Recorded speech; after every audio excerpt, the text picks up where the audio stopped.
Hi friends, welcome back to the channel. My name is Becky, this is Cyber Song Reads, and today I want to show you guys my current physical TBR.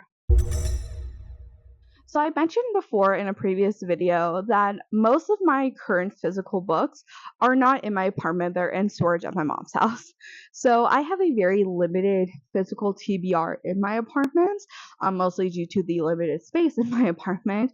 But today I want to show you guys what those books were, and maybe you guys can help influence my TBR. Are there any I need to get to? Any I can wait a little longer on? And any of you are dying to hear my thoughts on that I should bump up to the top of my TBR.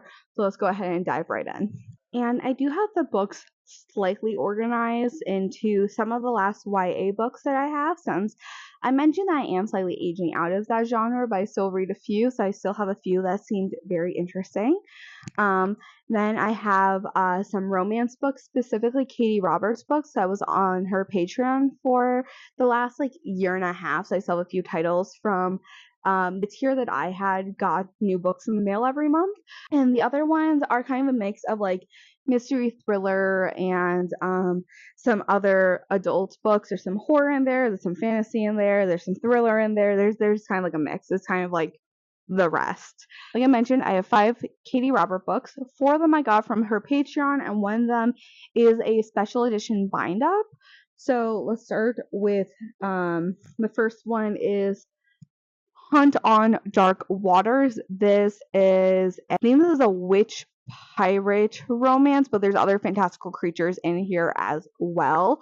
And this one, I believe, is the start of one of her newer series.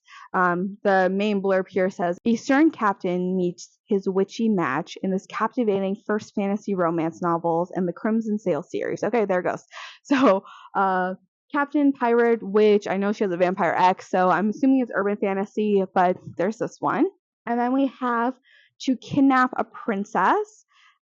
This, I believe, is the Sapphic mermaid story.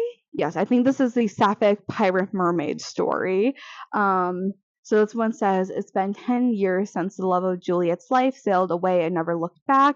The date they agreed to meet again has long since passed, and Juliet isn't interested in waiting around, so she kidnaps herself. Unfortunately, things start to go wrong immediately. Moore might have fallen in love with the princess as a teenager, but as an adult, she's all too aware of the obstacles between them. She's the most wanted pirate captain in the kingdom Juliet is the princess of. It will never work. But when she receives a distress call from her princess she doesn't hate to rescue, it's not the reunion Juliet wanted, but after saving her, Mora is determined to stick her on a ship home. Juliet is having none of it. She's got a secret key to Atlantis. She doesn't realize the portal will take Mora and her entire ship too. Whoops. So this one sounds like it could be fun. It's definitely a shorter one too. So, and I like pirates and mermaids. So, feel like these two, I don't want to read too close together because I feel like they might be a little too similar, but they're ones that I think could be a ton of fun. This is one of the books in the Demon Bargainer series. This is a series with the Dragon's Bride and the Kraken's Sacrifice. It's a 5-book series, and they're interconnected standalone, so you can technically read them in any order. However, at least from reading the first 2, events from the first book were referenced. This was very similar to how her Wicked Villains books were, where you could technically read them out of order, but the publication date order is how the timeline of the world works. So events were referenced in that timeline's order. And this one is following Lenora and the Bargainer Demon. So Bargainer Demon is kind of like the one that ties all of the books together. So you meet 5 girls. They each go off with 5 different creatures in the first book. So you have the dragon who has his kingdom, you have the kraken who has his kingdom, there's a succubus, there's a gargoyle, and then there's the Bargainer Demon who's kind of like the linchpin for all of them. And so I think that this one's technically the 5th book, but I think it got published earlier. I don't remember. But yeah, so I haven't decided. I think I'm gonna have to go on to Goodreads and see the book order. I do want to read these in order, but I think the gargoyle one, then the succubus one, and then it's this one, which I think is why I have not read this one yet. But I read the first two. I thought they were really fun. Again, it's a novella. It's super short, so I do want to eventually get to this one. I just like reading her books in publication order. The next one is another part of a series. This is Midnight Ruin. This is part of the Neon Gods series, which is her Dark Olympus story. So this is like the sixth or the seventh one in the series. I've only read the first one so far, and I thought it was fine. I definitely do want to read some of the other ones in the series since they follow characters I like a bit more. The first one was a Hades and Persephone retelling, and I think when I read it, I had just read too many Hades and Persephone retellings. I was starting to get like a little bored of them. But this one is Eurydice and Orpheus retelling, I believe, and I think that Charon's also involved, so it might be a male female romance thing. I'll eventually get to this one. I don't know when, but I will. And then the last one is the bind up. This is the Court of the Vampire Queen, which is a bind up of these 3 books. So it's Sacrifice, Heir, and Queen. And I read Sacrifice and Heir when they were published as like standalone books. And I think that now it's just like being published as a bind up since it's all the same story in the same world. It was just 3 novellas or now 1. This be considered an omnibus or is it just a bind up? So this one follows a half human, half vampire woman who wanted to get out of her father's control. So I believe that it was a marriage of convenience that got her out of it, and now she's following like the fallout of that. The first 2 I do remember liking. I think I like the first one more than the second one, but I never actually read the third one since it came out right around the time where like my gigantic reading slump hit. But I do want to eventually go back, and when I saw the bind up published with the pretty special edition, I'm like, yeah, what the hell? There's a good way to get to it. Moving on to the YA books. The first 2 were not only a gift from a friend, but it was because a couple local friends and I wanted to have a mini book club locally. So far, we have not been able to meet to discuss everything because life be lifing, but I think we're going to try to revisit it later. So the 2 books that we have are The Assassin's Blade and Throne of Glass. These are the prequel novella and first book in the Throne of Glass series by Sarah J. Maas. Is actually the only Sarah J. Maas book / series I have not read yet. I tried to read Throne of Glass right as like my reading slump hit, and it was not going well. So instead of writing off the series, I'm blaming myself, but I'm also gonna have a lot of fun like reading it with friends. So I'm sure most of the people on booktube know what this series is about, but it follows an assassin named Selena Sardothien, and that's all I know about it. Honestly, I don't know anything else about the series, but I know a lot of people like it. A lot of like the Mass fans like it. A lot of people say this is like one of her better series. I'm personally a Crescent City girly myself. I do like the ACOTAR series, but I think that book 5 is the best in that, and I'm always hesitant to like tell people a series doesn't get good until like way down the line. Crescent City, I thought started strong, ended not as strong. I hear that this is one that just gets better with every book.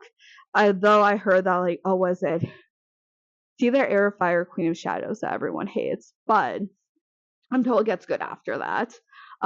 It's one I've been wanting to read for a while. Just I'm a completionist, and a lot of people like it, and I want to know what the hype is. The next book I have is The Stardust Thief. This is by Chelsea Abdullah. I hope I'm saying that correctly. This one follows a criminal with the help of her Jinn bodyguard protector, saves the life of a cowardly prince, which also then gets unwanted attention from the Sultan, the prince's father, and she now needs to find this magical artifact. I think it's a lamp.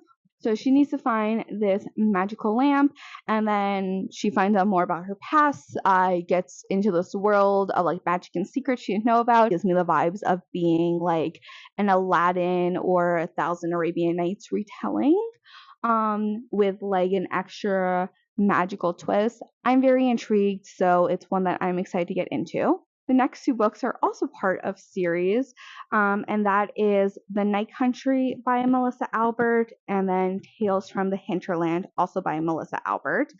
And this book is the sequel to The Hazelwood, which is and this is only a duology, so I'm really annoyed I have not read this book yet. But The Hazelwood followed a young girl whose grandmother wrote this really popular children's book, and then her mom goes missing, I believe it was, and then she finds out that the book might not have been entirely fictional, and things kind of go from there.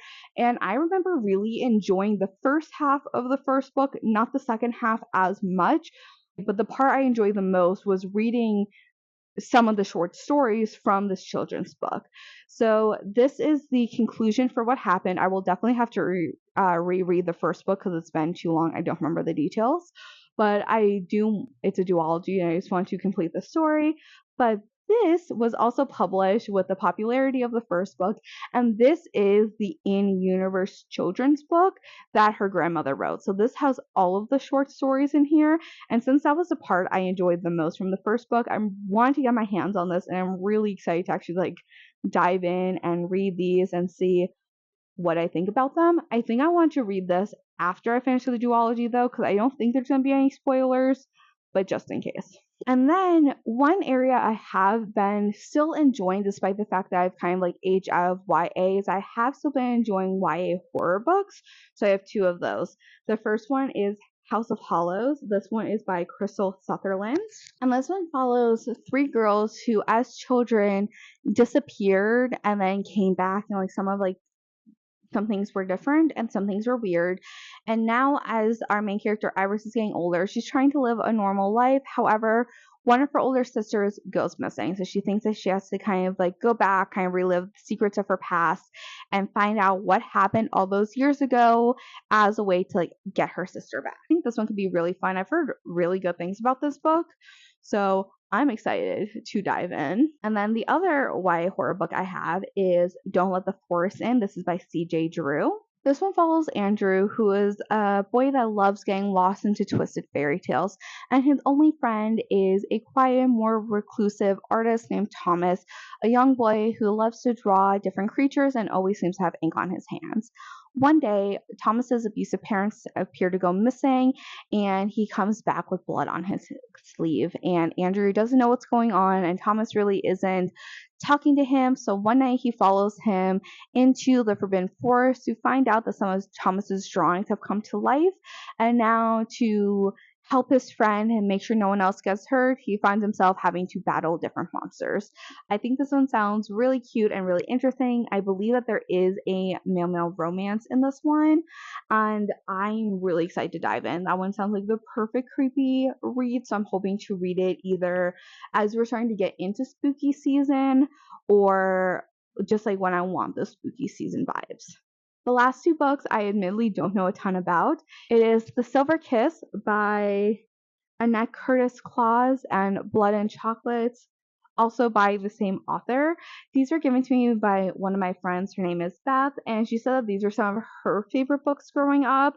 And when I was doing a Twilight act and kind of talking about why Twilight was so important to me, she recommended these ones. She said that they are some that she thinks I will enjoy, and for similar reasons why she enjoyed them, for similar reasons why I enjoyed Twilight when I was around the age she was when she read these. So admittedly, I don't know a ton about them, but I'm really excited to dive into them. She said that I'm either going to absolutely be obsessed with them, or even if I don't totally love them, they're going to be a fun time. So I'm excited. I'm assuming they're paranormal romances.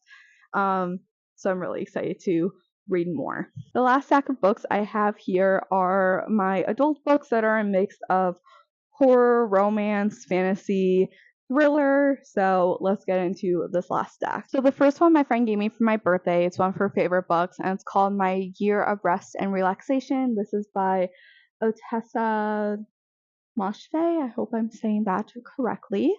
And this follows a young woman who is trying to duck the ills of the world with the help of the worst psychiatrist in the annals of literature. So it's supposed to be like a tender and darkly humorous story, and it's one that I think I can find myself really enjoying, so I am excited to get to this one. The next one is Emily Wilde's Encyclopedia of Fairies. I know so many people love this book, and so it's one I'm really hoping to get to, and one I hope I love just as much. This one follows a professor who journeys into a small town in the north to study fairy folklore and discover some dark magic, friendship, love, and this is supposed to be a more cozy, heartwarming, and enchanting fantasy. I purposely tried to avoid as much as I can about this book since Fae was really all I needed, and then hearing so many people love this one, but I'm hoping I love this one as well. Just for the Summer by Abby Jimenez. I've heard so many people rave about this book, and I have never read an Abby Jimenez book before, so I'm hoping that this one is a good introduction to her. This one follows Emma, who believes she is cursed, that every guy that she dates meets his true love immediately afterwards. And she meets a boy named Justin who thinks that he has a similar curse, just like every girl that he dates finds their love afterwards. So they want to try dating each other to see if their curses can like help the other one out. It sounds really cute, it sounds sweet, and it's one that I hope I love. I love the premise of it, so I hope I adore it. And again, I've heard a lot of people rave about this book, so I'm excited to give it a shot. The next one I got in a blind date with a book, so it is In the Shadow Garden. This is by Liz Parker, and this is a richly atmospheric debut about 3 generations of women whose magic is a part of life as love and death and the rich dark earth beneath their feet. So I don't know a ton about this one. Like I said, I got in a blind date with the book, but it sounds really cute and interesting, so I'm hoping to dive in and love it. The next is a horror book I've heard very good things about, and that is Tender is the Flesh. What I know about this book is that it is in a future dystopian world where they have ran out of meat, so they butcher humans instead. And I know there's some social commentary about which humans are raised to be livestock and which ones are not. And I mostly have heard really positive things about this one, so I'm really excited to give it a shot. I was told that there are some scenes that are a little disturbing, and I don't know how much of that is dealing with the fact that like we're following a meat processing plant, but like for humans, if it talks about like the inhumanity of like farming culture and agriculture as a whole, or if it has to deal with like the social commentary on like which humans are worthy or higher enough class or what. I'm not quite sure where the horrifying elements are. Cannibalism's obviously a part of the story. I don't know which horrifying element is like the horrifying, if it's a mix of them or what. I'm so very excited to give it a read. Then we have The Midnight Feast by Lucy Foley. This is one I tried on audio and I wasn't overly hooked, so I wanted to pick up the physical book just to see if maybe like I needed to be more present in it, that like passively listening was just the wrong way to consume the story, because in theory I should like this one. It's the opening weekend of The Manor, a luxurious resort built on top of old secrets in an ancient forest. The founder, the husband, the mystery guest, and the kitchen help. Everyone has an agenda, everyone has a past, but not everyone will survive the midnight feast. Like, a lot of these elements I should like, but I was not enjoying the audiobook, so I picked this up to see if maybe I need to eyeball read it or at least tandem read it to hopefully get more engrossed in the story. The next one I will say is a Colleen Hoover book, and that is Verity. I got this one given to me by a friend who was unhauling it. I am not genuinely a Colleen Hoover fan. I think the only book I have read from her is It Ends With Us. At the time I gave it 4 stars. I don't know if that rating would hold up if I were to read it today. I was much younger when I read it for the first time, and I have not read any of her other ones. I am aware of a lot of the discourse about this author. However, I am intrigued about her thriller horror book. I think it's just thriller actually. And I have seen other people that have not liked this author still enjoy this one. When my friend was getting rid of it, I'm like, you know what the hell? I'll just read it. I'm curious. Let me see what I think about it. And if I don't like it, I can continue to pass it on to someone else. And if I do like it, then huzzah, yay, I found a new book that I like. Not gonna lie, I don't know anything about this one other than the fact it's Colleen Hoover's romantic thriller. And I'm intentionally going into this one a bit blind, as I do tend to like to go into thrillers knowing as little as possible because I never know when a synopsis is going to accidentally tell me too much about the book. So I'm intentionally going to this one on the more blind side, but I am intrigued to see what my thoughts are. Then we have The Familiar by Leigh Bardugo, and I do really enjoy Leigh Bardugo's writing. I loved Ninth House and Hellbent. I've enjoyed the Six of Crows duology, and so I'm really excited to read more about Leigh Bardugo's adult writing. I believe that this is also a horror book. The only thing I know about this one is that it follows vampires, and once again, this is one I want to go into a bit more blind. So I don't know a ton about this one, and I also have not looked up reviews or reception for this book because I also want to go into this one blind as well, just in case people were not liking it. I did not want that to cloud my judgment, but it's one that I'm really intrigued about, and I'm hoping that I absolutely love. The next book I have is The God of the Woods by Liz Moore. This is another one that I've seen people absolutely rave about, and I started the audiobook of it, and I was just not connecting with the story at all. So I wanted to pick up the physical book again to tandem read. I was hoping that maybe if I had like the physical book, I could get a bit more engrossed in the story. But this one follows a young woman who notices an empty bunk and notices a 13-year-old camper goes missing. However, this camper is related to the family that owns the camp, and as they search for this one, more of the family secrets come out, and I thought this one kind of reminded me of like The Last Time I Lied by Riley Sager met House of Hollows. And again, I haven't read House of Hollows, so I don't know if that is an accurately similar comparison, but kind of just was giving me the vibe from the synopsis. So this is one I've seen people rave about. I've seen a lot of people enjoy this one, and I'm hoping I also enjoy this one. I just think I needed to be a bit more engrossed in it, and so I think a tandem read is definitely the way to do that.